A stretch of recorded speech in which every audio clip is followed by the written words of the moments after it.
Hello friends, स्वागत है आप सभी का हमारे यूट्यूब चैनल पर।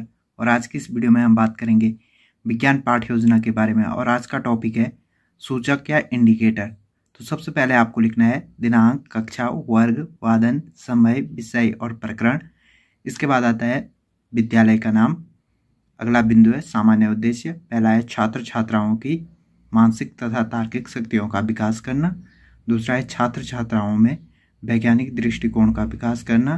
तीसरा है छात्र छात्राओं को विज्ञान के नियमों व तथ्यों से अवगत कराना। इसके बाद अगला बिंदु आता है विशिष्ट उद्देश्य। पहला है ज्ञानात्मक उद्देश्य। छात्र छात्राएं सूचक के विषय में ज्ञान प्राप्त करेंगे। दूसरा है अवबोधात्मक उद्देश्य। छात्र छात्राएं सूचक की व्याख्या कर सकेंगे। तीसरा है अनुप्रयोगात्मक उद्देश्य। छात्र छात्राएं प्राप्त ज्ञान का प्रयोग दैनिक जीवन में करेंगे। इसके बाद आता है सहायक सामग्री, चौक, डस्टर, चार्ट, लिटमस पेपर आदि। इसके बाद अगला बिंदु आता है पूर्व ज्ञान। छात्र छात्राएं सूचक के विषय में सामान्य जानकारी रखते हैं। इसके बाद अगला बिंदु है प्रस्तावना प्रश्न। इसके लिए पेपर को आपको दो भागों में बांटना है।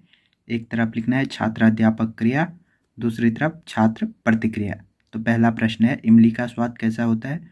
उत्तर है इमली का स्वाद खट्टा होता है। प्रश्न 2 है खट्टे पदार्थों को क्या कहते हैं। उत्तर है खट्टे पदार्थों को अम्ल कहते हैं। प्रश्न 3 है अम्ल व क्षार का पता कैसे लगाया जाता है। उत्तर है अम्ल व क्षार का पता सूचक से लगाया जाता है। प्रश्न 4 है सूचक किसे कहते हैं। ये हमारा समस्यात्मक प्रश्न है। अगला बिंदु है उद्देश्य कथन। आज हम विज्ञान विषय के अंतर्गत सूचकों का अध्ययन करेंगे। इसके बाद अगला बिंदु आता है प्रस्तुतिकरण। इसके लिए पेज को आपको 7 कॉलम में बांटना है।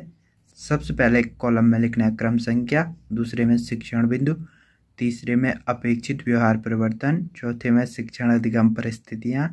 इसको 2 भागों में बांटना है। एक तरफ लिखना है छात्र अध्यापक क्रिया, दूसरी तरफ छात्र प्रतिक्रिया। इसके बाद वाले कॉलम में शिक्षण विधि और आखिरी कॉलम में मूल्यांकन। तो पहला बिंदु है सूचक। अपेक्षित व्यवहार परिवर्तन में आएगा छात्र छात्राएं पूर्व ज्ञान का प्रत्यास्मरण कर सकेंगे। इसके बाद आता है छात्र अध्यापक क्रिया, विकासात्मक प्रश्न। पहला प्रश्न है अम्ल व क्षार की क्रिया से क्या बनते हैं। छात्र प्रतिक्रिया में आएगा अम्ल व क्षार की क्रिया से लवण बनते हैं। प्रश्न 2 है सूचक पदार्थों से आप क्या समझते हो। छात्र प्रतिक्रिया में आएगा अस्पष्ट उत्तर, शिक्षण विधि, प्रश्नोत्तर विधि। इसके बाद आता है छात्र अध्यापक कथन। सूचक ऐसे पदार्थ होते हैं जिनके द्वारा हम किसी पदार्थ के अम्ल या क्षार होने की पुष्टि करते हैं। सूचक एक रंजक होता है जो किसी अम्ल या क्षार के संपर्क में लाए जाने पर अपना रंग बदलता है। सूचक अम्ल तथा क्षार में भिन्न भिन्न रंग देता है। सूचक 2 प्रकार के होते हैं।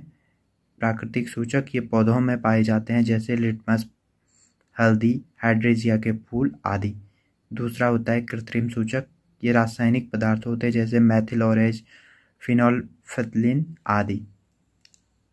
अपेक्षित व्यवहार परिवर्तन में आएगा छात्र छात्राएं नवीन ज्ञान प्राप्त करेंगे। छात्र प्रतिक्रिया में आएगा छात्र छात्राएं ध्यानपूर्वक सुनेंगे व समझेंगे। शिक्षण विधि में आएगा स्पष्टीकरण व प्रदर्शन विधि। इसके बाद आता है मूल्यांकन प्रश्न। पहला है सूचक किसे कहते हैं।